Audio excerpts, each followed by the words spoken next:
Polk County, Florida, one of the worst animal shelters in the country, run by no other than the infamous Grady Judd, who everybody loves. And to be honest with you, there's a lot about Grady that I like, but, and no one knows, like when I say like, oh, he's the famous sheriff, you know, like this, and this, people go, oh my God, he runs the worst shelter in the country.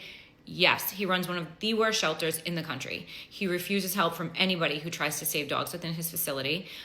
You are not allowed to bring your cell phone into the facility. You can bring your cell phone into the White House, but you cannot bring your cell phone into Polk County. There's a reason why that is. Places on lock and key. But we did go in. We did bring our cameras in. I'm going to be posting that content. But the long and the short of the Polk County visit was that the dogs all seemed sedated. And that seems probably wild and crazy to hear, but like we know animal shelters. Number one, we go into all of them everywhere. We run one. So we're very familiar with dogs and behavior in those facilities. And it wasn't that it was too hot, and I went over all of the reasons in my head that it could have been something other than that they were sedated. The dogs were lethargic. I am getting the content kind of cleaned up a little bit so that I can get it posted. Most of the dogs did not have kennel cards. A lot of the dogs did not have beds.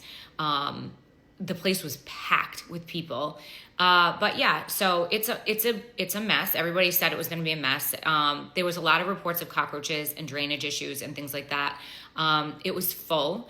It was noon and we couldn't see half the facility because it wasn't clean yet. It's noon. The payroll there, place should be clean. But so imagine you're in there looking at dogs, you can't get in to see them because nobody's cleaned yet. So Polk was a disaster, but to be honest, it wasn't the worst shelter that we saw on the tour.